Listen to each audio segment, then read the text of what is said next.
a discussion titled Looking Ahead, Maine's AI Talent Pipeline. This will be moderated by Dr. Michael Bennett, Director of Education, Curriculum, Business Lead for Responsible AI for the Institute for Experiential AI. Dr. Bennett's legal practice and research primarily concerns innovation in the arts and techno-scientific fields. Dr. Bennett was an associate research professor at Arizona State University as well as an associate professor of law at Northeastern University. He has served as a member of the American Bar Association's Committee on Bioethics and the Law. Currently, he serves as a board member of the Leonardo ISAST, the planet's leading arts, technology, and science nonprofit. Please welcome Dr. Michael Bennett and our panelists.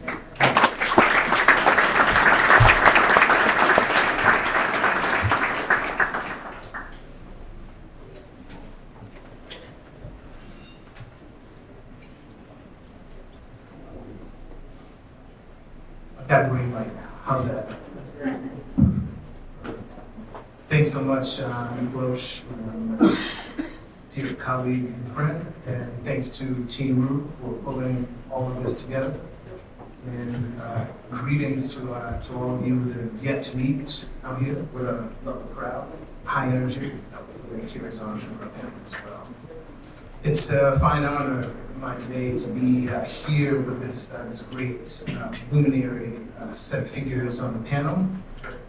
In order from my right, going across, we have Madeleine Braun, who is the Chief of Presidential Initiatives at the Jackson Laboratory. Giovanna, Guidoboni is Dean of Engineering at the University of Maine. Judd, Executive Director of Educate Maine. Our own Dan Koloski, who is the Head of Learning Programs and Professor of Practice here at the Roux. And then rounding us out at the far end of the lineup is Leah Arsenault, who's a data analyst at IV.AI. So again, just a little round of applause for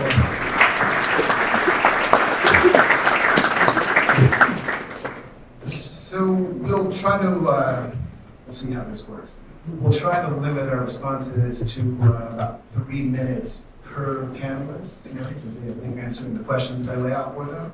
And if we do that, I think we'll be able to reserve a bit of time for the end, and during which we will invite you in the audience to send us some questions, or send them some questions, time permitting. So let's go ahead and jump into it. Madeleine, the first one is for you. You oversee a really impressive organization that's focused on using AI in various ways to define its future and to shape its future. How does talent sourcing and development fit into your planning for those possible desirable futures? Great, thank you, Michael. So at Jackson Laboratory, our big ambitious goal is to realize the power of genetics to transform human health. And here is where we're at. Data generation is no longer the bottleneck. We have more than 30 million people worldwide whose genome has been sequenced. We know of hundreds of thousands of variants in disease, in the DNA that are associated with various types of disease. And we have at Jackson Laboratory, we have petabytes of mouse data that we use in order to better understand the human condition and physiology. They are great models for being able to then speed the transition of possible research findings into the clinic and improve success and improve impact. But where we are right now, and we're at the forefront, is that our new bottleneck is on data analysis. And so we need to integrate this data, not just bit by bit, but we need to do it at scale. And that's bringing mouse data sets together with human data sets. It's bringing those data sets to the compute and to the artificial intelligence and machine learning algorithms. And with that, we're expecting that we're going to find unexpected patterns, we find new insights, and that gives us possibilities for new interventions, for new cures. Now, that means that biology is really becoming a computational field. And to do that, in order to advance and realize our goals, we have to double down on our investment in data sciences. We need people here in Maine in order to be able to do that. And the types of skills that we need are going to be folks who have experience with statistics, mathematics, programming and coding, bioinformatics. We will be hiring scientific software engineers, curators, data engineers, analysts, and product managers to help with bringing that forward. Today, when we do our work, we often have a pairing of a biologist who is determining what are the big questions in a disease area, devising a hypothesis, and then doing the wet lab experiments and bringing that data to a computer scientist who is then processing the data, developing the algorithms, and bringing the data back for the biologist to then decide whether or not the results are meaningful. I mean, it can't be random, it has to be something that's really going to start to answer the questions. And that works great when that team sticks together and really is working well. When they start to drift apart, we see a noticeable reduction in the quality of the research. So one of our challenges is to be able to skill our employees and our new hires to be able to operate on both sides of those two disciplinary fields, to be able to do computation as well as biology. And we really need multifunctional teams, those who are actually going to be able to work together, not just from a technical standpoint, but also with communication. We need folks who can interact with each other and who are lifelong learners. They're really interested in continually adapting to the new emerging technologies. And so, at Jackson Laboratory, we're handling some of that by doing some upskilling of our employees. We are devising our own educational programs in programming, bioinformatics. We've actually worked with the Roux Institute and Dan Koloski to develop a custom machine learning class for technical individuals in our computational sciences and IT department. And we use JAX data sets and JAX high performance computing environments in order to do that course. We've hired 20 co-ops from the Roux Institute, and we have also brought in seniors from Colby College to come and do their senior masters or seniors programs or projects with us. And those individuals have systems genetics and coding experience, which is exactly what we need.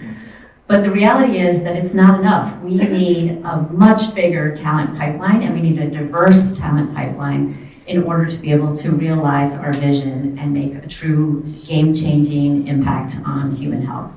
Awesome. And thank you, Madeleine.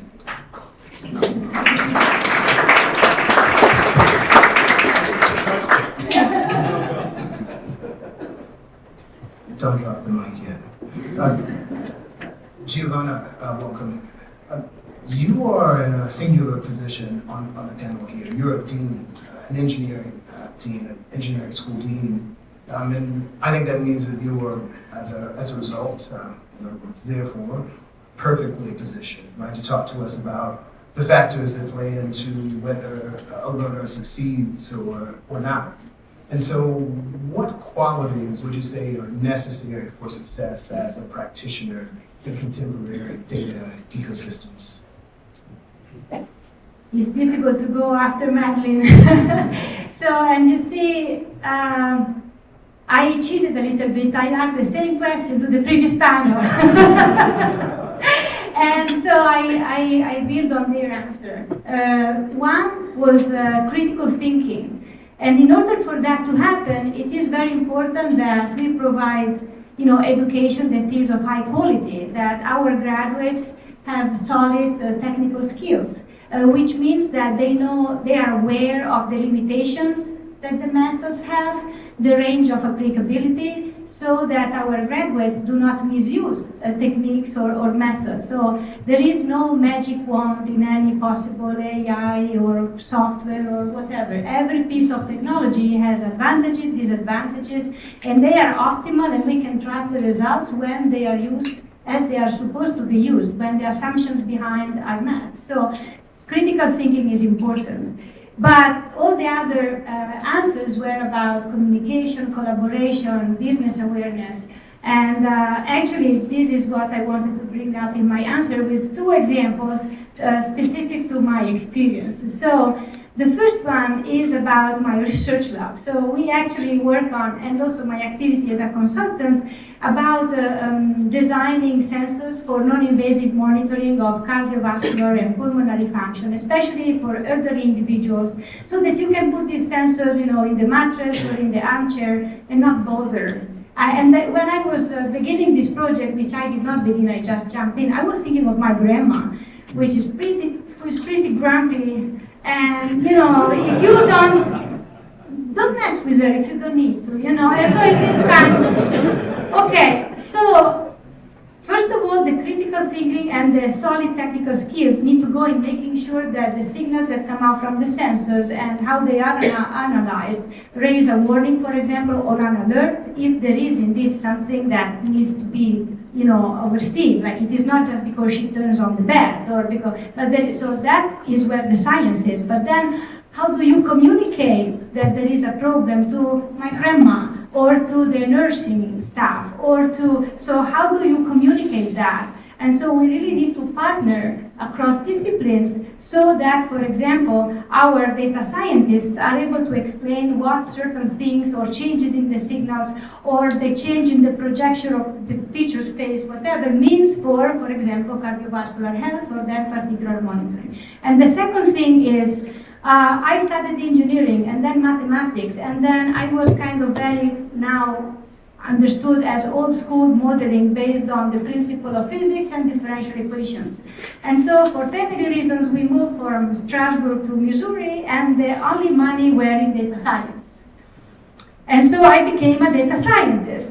It seems opportunistic, but how many people in the workforce may find themselves in a position that they have to reinvent themselves or pivot their technical skills without trashing them? And so, for example, I then, anyway, sold myself in a way that I believed in, because otherwise I wouldn't be here, which is that old school modeling can help in combination with AI to give methods that are also interpretable in terms of the mechanisms so that the answers are actionable upon. And so I think now I conclude to say that in higher education, I think we have a high responsibility also to train people in this open-minded way and to break down some of the silos that we have built artificially across disciplines so that our students that we want to train in an open-minded way don't see faculty closing their offices. We need to be the role models for them too.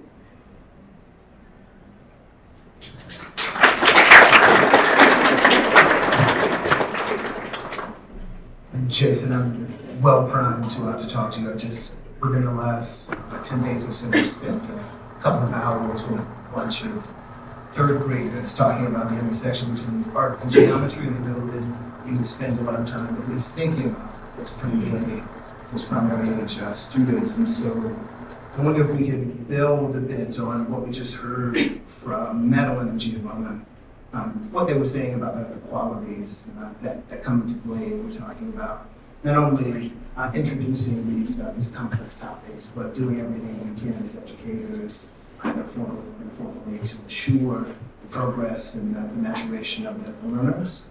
And so, what can you say to us? What types of thoughts can you share with us about what needs to happen upstream in primary education systems, K through 12, to satisfy workforce requirements in the mid-range future, say a decade out from now? Thanks for the question. Hopefully I can answer it in the next 3 minutes or so. It's been great to hear the themes that have been talked about already today, and so many of those themes relate to the work we do in our K-12 education system here in our state. When we talk about critical thinking, we talk about problem solving, we talk about strong communication skills. Those are part of our guiding principles in our K-12 education here in our state, and those are so many of the principles that our teachers work on constantly with Maine youth across the state. So much, we have wonderful teachers across the state working so hard to make sure our young people have the skills to be successful, whether it be in post-secondary ed or directly into the workforce. But they really need your help. This industry is evolving, as we heard, every day, every month, every year. And we need to have our industry community and our higher ed community partner with our K-12 community so that we can really help make sure that our learners have the skills that they need to transition into connected industries like this, to know what tech pathways are in the state of Maine, to know how to use big data in their career pathways and know the great work that's happening in our state. Right now, only about 60% of high schools in Maine offer a computer science class, which is typically where you might be introduced to some of the more specific concepts that relate to artificial intelligence. And some of those only offer one course as an elective course. And that's compared to other states across the country that are actually requiring all of their students to have foundational computer science skills and skills in very cutting edge science and engineering, as well as in math. So we really need to continue to bring the education and the industry community together. The educators are very excited about working hand in hand with the business community on these topics because their students are talking about them. They're engaging with them throughout the school day in different ways, and educators are sometimes trying to catch up with these particular trends. So I want to give a couple of quick bright spots because we're doing some great work in this area. Educate Maine, the nonprofit where I work, is one of a couple of nonprofits and higher ed institutions that are working really closely with the education community and the business community to bring them together to be able to have high quality STEM instruction in our state. So for example, as we look across the landscape here in Portland, Lyman Middle School, which is just a few miles from here, has a couple of middle school teachers that are teaching computer science classes to all of the middle school students, making sure that any student going through Lyman Moore has foundational computer science classes and understands the career pathways in there and the connection to science and math and other subjects so that they can pursue these pathways right here in Portland. That same thing is happening in rural communities all across the state, either with computer science courses or in integrated courses with science and math and other topics. And my role at Educate Maine and my colleagues here at Maine Math Science Alliance, at Roux, at the University of Maine, are helping to bring those teachers and industry together so that they can learn how to teach computer science courses and related sort of data science courses here in our state. But there's great work happening, and it's happening all across, and it's really happening at the intersection of K-12, higher ed, and business. And I would just really encourage you, if you're not connected with your K-12 schools locally, to reach out to say, how can we help you? How can we work on these community challenges that are data-centric? How can your students help solve some of these challenges? I'm just proud that there's great work happening, but we have a lot more work to do. And we need to do that through supporting our educators, supporting our local school systems, providing them the resources and the support to be able to do their jobs well. And I think we can get there and have this pipeline coming up into the University of Maine and here at Roux, and then into employment that we're all striving to have.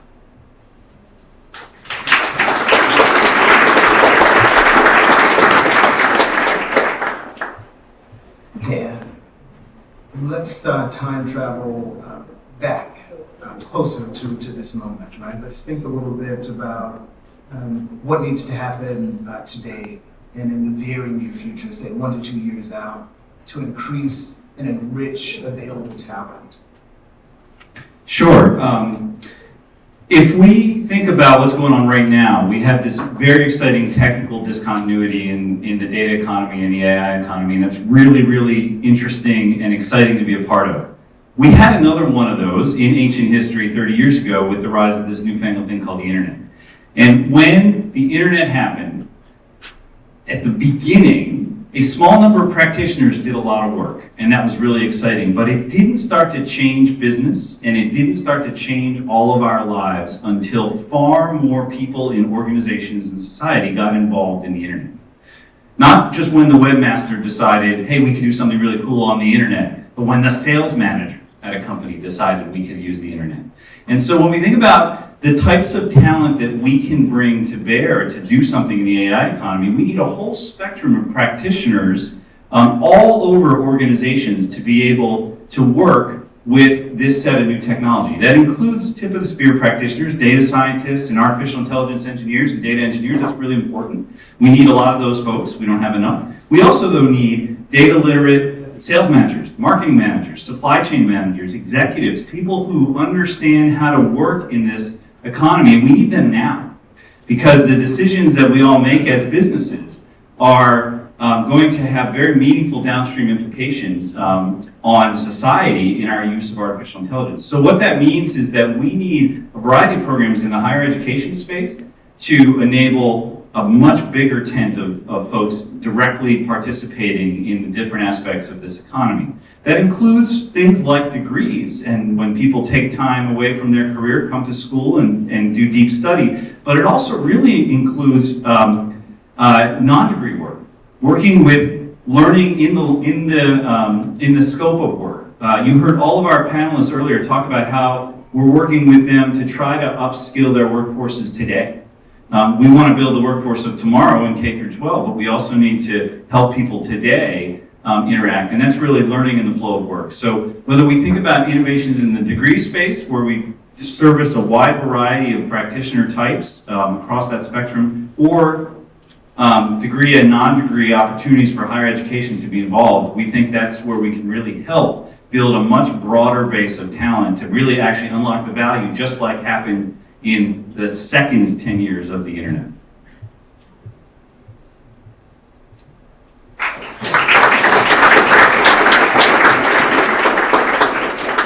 It's such a kind audience. Leah, there's, as I'm sure you know, there's a minor theme here running that's implicit in the experience of at least two people on the panel. This notion of self-transformation, right, or disciplinary shifting or transformation, one might say. In that way, you and Giovanna are kin, because you recently made a shift, a career shift, and pivoted into the data industry. Could you talk to us a bit about your journey? Because I'm sure there may be even a few people in this room considering a shift. But in this chaotic world, you could forgive someone for feeling a bit skittish about the possibility, right, and what it might actually entail. So it'd be great if we could hear a bit from you about that journey. Sure. So I was a wedding photographer for about 7 years, self-employed in Portland. I probably shot your offspring or friend's wedding all around New England. And I knew I wanted to do a career change. I was just looking for what that could be. And when the Roux Institute opened, I said, that's it. That's the specific thing that I can do. It felt like a kind of program you could do where there was a job at the other side of it. I knew what job to search for at the end of this program. So I came to the Roux initially for project management and spoke with Dan and was like, can I do analytics? Like, that sounds more fun. And he said, why not? So I think what was the most important, like, throughout the transition was just learning that as long as you want to learn, you can do it. We learned all sorts of, we covered all the topics, and you could deep dive into what you wanted to do.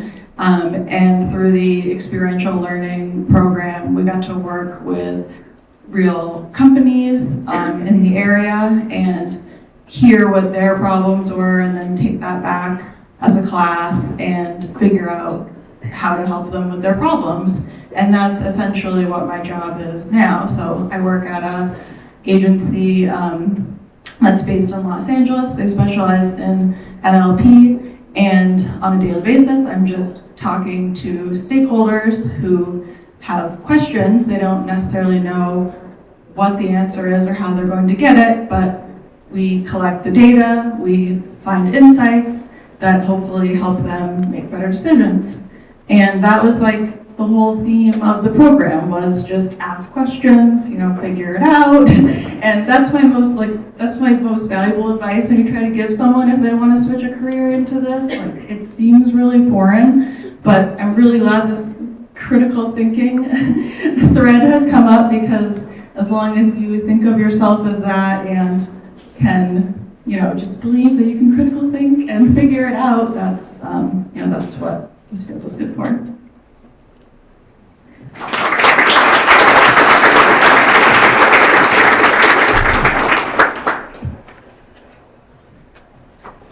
one more question for you, Madeleine, and then if we've been disciplined enough, we'll open it up for one or two questions from the audience. So nationwide, there's a ton of virtual ink being spent on thought pieces about the future of work and the state of labor broadly understood, both domestically and internationally. And there are even more meditations in public discourse around the future of AI. All of it super exciting, I think, for many of us. But for you specifically, what's exciting about the future of talent development here in Maine right now? Thanks, Michael. I am so excited when I hear the presentations we've heard this morning and what my panelists here are saying as well too. I think we are really poised to elevate the biosciences sector and tech sector here in Maine. And let's do it together. We do it with intentionality. We do it by creating a regional engine and a hub, one that's not necessarily just about partnership one-to-one, but actually really truly having a collaborative network. If we do that, we could really change the AI, nature here in Maine, and we could actually elevate the brand of Maine. So imagine that Maine becomes known for its AI, the way we think of the Research Triangle Park in North Carolina, or we think about biotech emerging from Boston. It could change the complete nature of our workforce, and it would absolutely be a boost to our economy here in Maine, and for the people of Maine, and for the generations to come.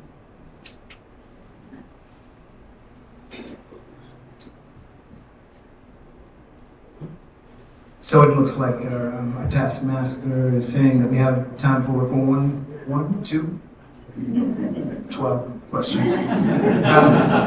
So super interesting panel here, so I'm sure you've got a few that are teed up already. Were you raising your hand?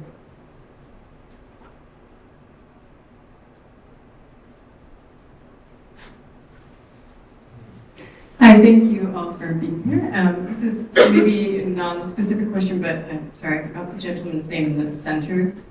Jason. Jason, particularly for you, I've worked in tech for a while now, mostly out of state, large tech firms, but I'm bringing it home. But I also have a high school student and a middle school student, and I find the lack of education, but also awareness about the jobs that we have here at that age group is, kids are going to go away and study outside of Maine, but we want them to know what's here when they come back, and hope perhaps that they come back. But even the guidance counselors specifically, I feel like if you could target them, because I also coach young women in tech, and guidance counselors don't know what's available. So no offense to the guidance counselors, it's great, but something is missing for these young people. So it's more of a statement question. Yeah, no, I certainly agree. I'm a former school counselor, but I will admit one that did not know a lot about tech pathways, right? Because that was not sort of the pathway that I chose, sort of through the humanities in terms of my undergraduate and graduate education.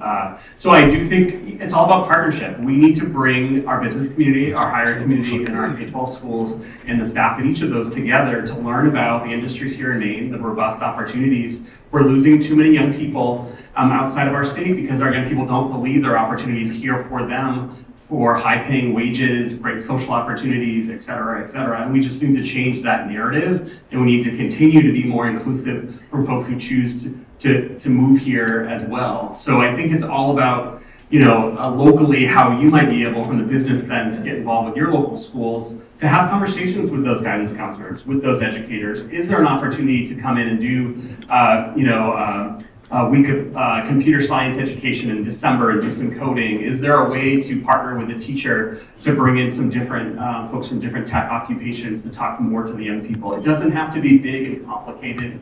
It can be very small to be able to change, the education that's happening in K-12, especially around career pathways. We have Hi. one right here. Yeah. Hi, my name's Bobby Lamont. I'm an angel investor with the Maine Angels Group, but I'm previously a high school chemistry teacher. And I had a wonderful conversation with one of my science heroes, Dr. Bob Langer from Langer Labs at MIT. And I asked him at that time, what his wish list was for science education. And his answer was teaching error analysis from the beginning. So I just wanted to, one, put that in everyone's bonnet, and two, hear any thoughts about science and math education related to data, but data is only as good as our probability of it being accurate. So that coupling of error analysis with data.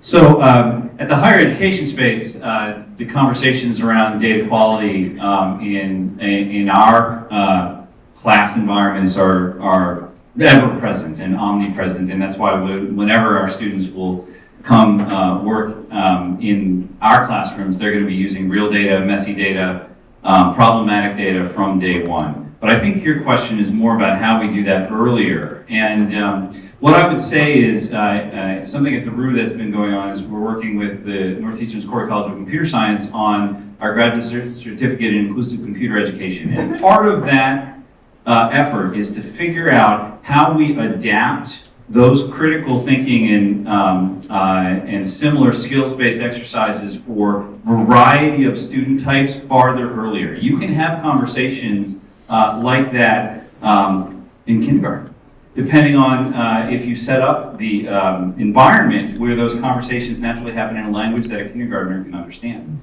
about tasks that the kindergartner considers relevant to them. So we're working a lot with folks in the education space and our partners at Educate Maine to figure out how we take those very important conversations and bring them to students in a way that is relevant and appropriate for their age level earlier in K-12. There's a huge amount of opportunity there. We totally agree with you. And it can't be just happening at the higher education level.